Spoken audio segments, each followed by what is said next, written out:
2010, a car company that had never mass produced a single vehicle bought a 5 million square foot factory that two of the biggest automakers on earth had abandoned. They paid $42 million for a plant that cost over $1 billion to build. Everyone said that Elon Musk was buying a corpse. What he actually bought was a battlefield, and he turned it into a war machine. This is the Fremont factory resurrection.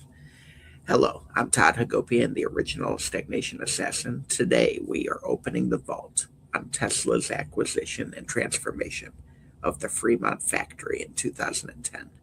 The moment that a startup with zero manufacturing experience took the hollowed out shell of the new me plant and attempted to build the future of automotive production. Was this a strategic slaughter or a stagnation suicide? Let's crack the case. The Fremont plant itself gets a stagnation score of 10 out of 10, maximum corporate cancer. This was a facility that had been jointly operated by General Motors and Toyota under the New Me partnership. And when that partnership dissolved, GM walked away, Toyota walked away, and 4,700 people lost their jobs. The building was a rotting monument to Detroit's decisive decline. Weeds growing through the parking lot, equipment rustling, a 5 million square foot ghost. Tesla, as a company, was different. Pre-Fremont, Tesla was a stagnation score of 3. They had vision, ambition, but almost zero operational infrastructure. They were all gas pedal, no chassis. So let's run the hot system on this acquisition. Honest, objective, transparent data evaluation. Because the numbers here tell a story that emotion never could. Here's the honest read. Tesla was a startup with no manufacturing track record, buying one of the largest auto plants in North America. On paper, that's corporate suicide. Every MBA on the planet would have flagged that as overreach. The objective read, the Fremont plant had a replacement cost north of $1 billion. Tesla acquired it for $42 million. They inherited massive stamping presses that would have cost hundreds of millions of dollars to purchase new. Stripped of that narrative, stripped of the bias, the math was devastating in Tesla's favor. This was a battlefield bargain of generational proportions. While GM saw a graveyard and Toyota saw a former partner's problem, Tesla saw the spreadsheet, and the spreadsheet screamed, buy. The transparent read, Tesla had no playbook for this. They admitted it.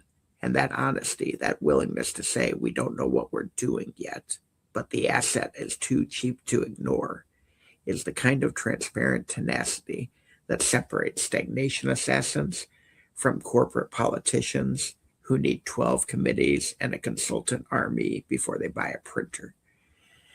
Now here's where orthodoxy-smashing innovation enters the kill zone. Tesla didn't hire a fleet of consultants to implement lean manufacturing by the textbook. They didn't try to replicate the Toyota production system like every other automaker on the planet would have. They took what worked, incinerated what didn't, and built their own production methodology from the ashes.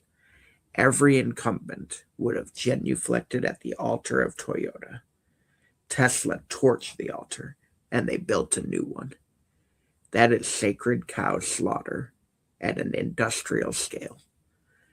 And the 70% rule was the engine behind everything. Tesla's early production at Fremont, it was messy. It was chaotic. Quality issues were rampant. Elon Musk himself was sleeping on the factory floor during production ramps, but they were shipping. They were getting the Model S out the door while legacy automakers were still debating whether electric vehicles were even viable. Execution at speed beats perfection at a standstill every single time. And they didn't wait for a flawless process. They launched at 70% readiness and fixed the remaining 30% in motion, while their competitors sat in conference rooms polishing PowerPoints that would never see a production line. Underneath all of it was grandiose goal setting at a level that borders on clinical. Musk didn't say, let's build some electric cars. He said, let's make this the most productive auto plant in North America. And that level of ambition, that hypomanic audacity, is what separates operators from observers. You don't resurrect a dead factory with modest targets. You resurrect it with monstrous mandates. So let's look at the hindsight homicide, though. Some things went wrong. The fatal flaw, and this is well documented, was the over-automation gamble. Musk himself admitted on Twitter that excessive automation at Fremont was a mistake. They tried to automate processes that humans just do better, and it caused massive production bottlenecks during the Model 3 ramp.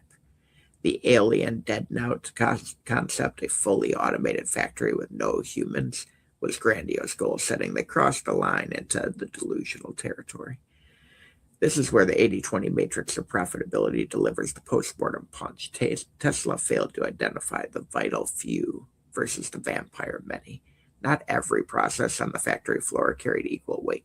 The 80-20 matrix would have told them to automate the 20% of processes where robots deliver dominant returns, the repetitive, precision-critical tasks where machines just massacre human error rates, and keep the human hands on the 80% where flexibility and judgment and adaptive problem-solving are the profit multipliers in the process. Instead, they carpet-bombed the entire line with automation, and the line bombed back. The profit parasite was automation arrogance, the belief that technology can replace human judgment in every process. They eventually had to rip out some of the robots and replace them with people, and that cost time, money, and even credibility. It was a costly correction, born from ignoring the fundamental math of where value actually lives on the factory floor. And so even the best turnarounds have a homicide that we need to take a look at. Tesla did take a dead factory and they resurrected it on a shoestring budget, used it to build the car that proved electric vehicles were viable, and eventually turned Fremont into one of the highest output auto plants in America. The execution was messy, it was even chaotic, and at times borderline reckless, but it was also brilliant. They get a kill rating of 4 out of 5 kills. The automation debacle and the production hell of the Model 3 ramp costs a full kill.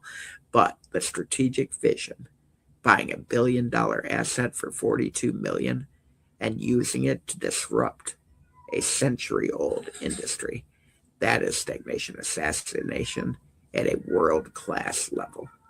If you're looking at distressed assets in your industry and seeing problems instead of possibilities, you're thinking like GM in 2009 and not like Tesla in 2010. Change that. Head to toddhagopian.com and stagnationassassins.com. Pick up a copy of The Unfair Advantage. And as always, continue to declare war on stagnation.